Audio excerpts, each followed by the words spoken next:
కుక్కర్లో ఆయిల్ ఘీ కలిపి తీసుకొని వేడయ్యాక జీడిపప్పు ఆవాలు వేసుకొని వేపాలి.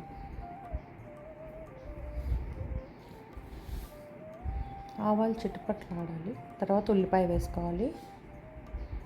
ఉల్లిపాయ వేసుకొని దోరగా వేపుకోవాలి. కొంచెం సాల్ట్ వేసుకుంటే మాడకుండా వేగుతాయి.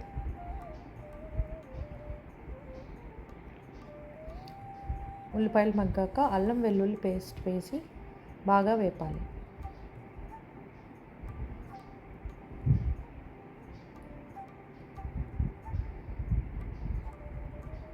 తర్వాత మ్యారినేట్ చేసుకొని పెట్టుకున్న చికెన్ యాడ్ చేసుకోవాలి.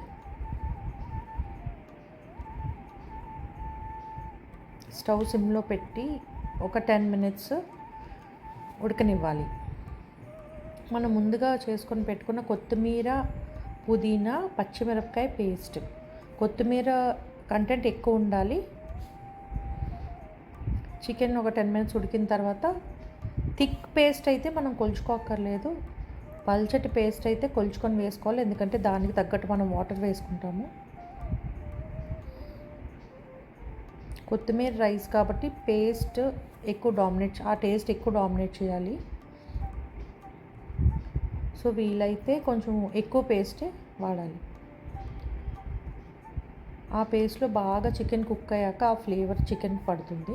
సో ఇంకొంచెం, నాకు కొంచెం డార్క్గా కొత్తిమీర టేస్ట్ ఇష్టం కాబట్టి ఇంకొంచెం యాడ్ చేసుకుంటాను. చికెన్ దాంట్లో బాగా కుక్ అయ్యాక కొంచెంసేపు అలా ఉడకనిద్దాం. తర్వాత రైస్ వేసి అదే దీంట్లో కొంచెం ఒక 5 మినిట్స్ రైస్ కూడా దాంట్లో కుక్ అవనివ్వాలి.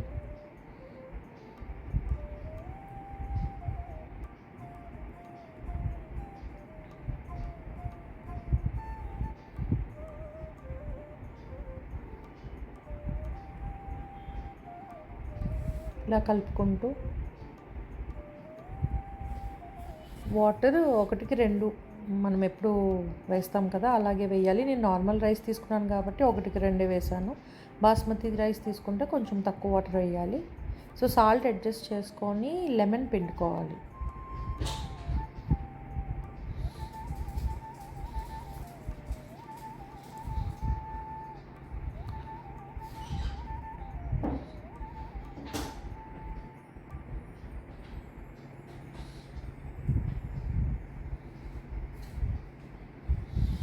కుక్కర్ మూత పెట్టి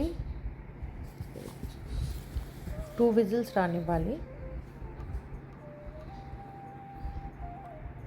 అయ్యాక ఒక 10 మినిట్స్ అది బాగా సెటిల్ అయ్యాక ఓపెన్ చేయాలి. అండ్ కొత్తిమీర రైస్ రెడీ.